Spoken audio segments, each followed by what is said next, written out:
JuJu were doing right legs, by the way, crossover. Yeah, I didn't wear the black. I didn't get the black jean memo. Always black jeans. I actually never put these away. I just always just set them out and put them on the next day. Hi, we're the Blood Moon Howlers, and we're going to talk a little bit about our new single, Tilted Patrons. It was definitely not a song that came together as quick as something like Moonlighters, where it just kind of clicked. It was definitely a thing where there was a lot of different versions of the song. It was eventually just kind of like a mashup of like 300 or 400 different ideas. And but it still had that moment, that like click moment where it was like, this is what we gotta do. And then from that moment on, it was really easy to put together.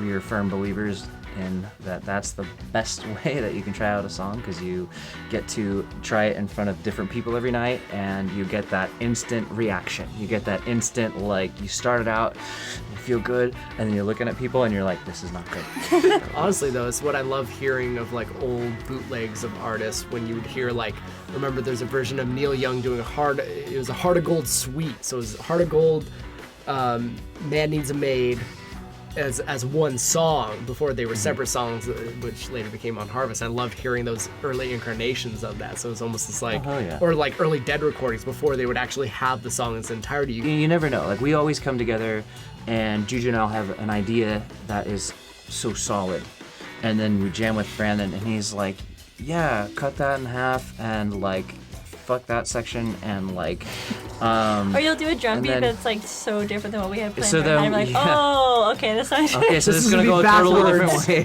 This is beats backwards. This song played on reverse.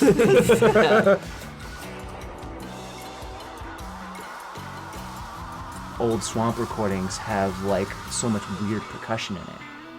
And I was really excited to like tell you about that. And you have fucking taken that and ran with that shit, and it's beautiful. Well, and what I love is, you know, I was fortunate a couple years back to go visit Malawi, Africa, where when I got to spend some time in some of the villages there, they would show me these rhythms that were for exorcisms, for bringing rain, for the women's dances, for, you know, clean, like they had a rhythm for everything and a dance for everything, where when you'd listen to the specific patterns, I'd go back and listen to some of my recordings or pull up on YouTube some recordings from other parts of the world for those specific things. You get to hear like the intention behind the rhythms and like what they were using. And basically it's anything that makes sound, and I love that. It's like anything that makes sound has a sound, and that can be the right sound for what you're looking for. So we literally would just go around here grabbing anything that we could, which when we were doing some overdubs happened to be some Red Stripe bottles. Right.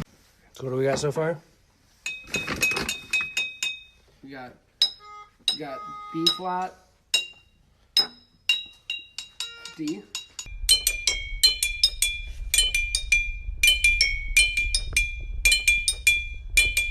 B, F sharp. So pour a little out. What else? We got B. B, F sharp, and 2 Ds.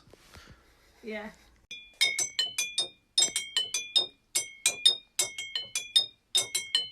Some of the fun is like taking your inspirations from other things. So Matt was talking to me a lot about like that, especially because I was so influenced by early, just all music that's come out of Louisiana, New Orleans, and so much of the drumming and so much of it is just shit that you could find around the street hitting, and like Tom Waits, and like, you know, just pick up trash and hit shit with it. Of like, okay, how can I create a part that's like, you gotta have like the driving beat, but how can I use at least the amount of the drum set as possible and add extra shit to it? And I'm fortunate where it's like when I travel, when I go tour, I always will like purchase weird little things from little curio shops, or if I'm traveling, like find some shells and tie them together or whatever just to create sounds. And what's the kind of sound you can get for it? Because everything is a frequency, everything's a sound, and how can that fit into what you're doing at that moment? What is this? It's tray time.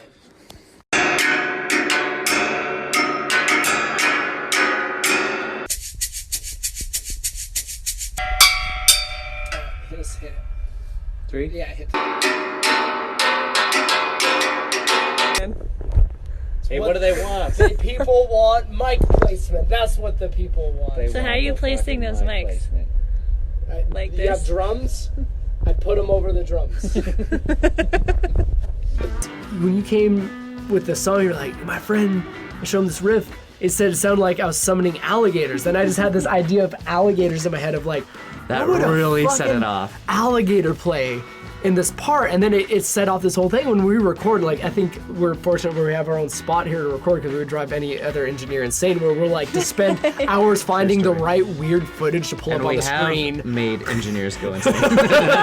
So it's like, no, you gotta have the right image on the screen, so you have a video playing while you're recording to inspire you to record, or whatever it might be. Or it's like, we gotta eat like specific food, or just whatever it is to get you in the mindset, to put you in the place of like the vibe for the song. We have a whole catalog of different people, different videos of people shaking their butts that line up in time with the song, so we can track to people It actually twerking to decided the song. tempo Yeah. of Yeah. the song. Yeah. depending Because on how the butt was shaking. if you're trying to write a good song, don't try and go to your metronome for the tempo. Go to the butt shake. Yeah. Every time.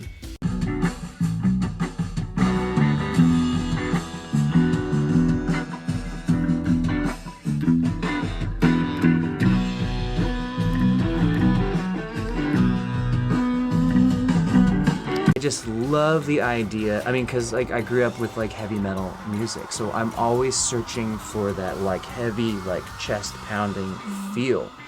When you get that look on your face when you hear something, you go. It's kind of like you just smelled something really gross and you're kind of pissed about it. Yeah, Just like that's a Funknasty look. Right? like that, like, oh man, that's disgusting. But like I can't look away. Yeah. Yeah, that wasn't freaking gross enough. We can do better. You know, it's that classic life is a mirror thing. So you can go in real hard on a concept, and then all of a sudden you know, one day you wake up and you just see it from that different angle, and you're like, oh, this might be a little bit me. You know? And so I guess what I would try and pull from what I just said is I don't want to ruin the creativity of people listening to this and having their own perspective on it, because with a lot of our music, we've had a lot of people come to us and say a lot of beautiful things that they've actually thought our music was about or experienced through listening to our music, and it was a bit different than what it was originally intended to be, but no less beautiful. You know, alcohol is a fun, celebratory substance that can be very positive, but it's very easily taken to a place of excess and destruction, self-destruction. So this song pretty much playfully bounces back and forth between positive and negative. So we thank you for giving our new song, Tilted Patrons, a listen. We recommend, if you are listening, make sure you listen loud and listen on something that's going to be loud. Unlike just your iPhone speakers, don't be one of those people that listen on your iPhone, just or any phone. Just listen, like, you know what?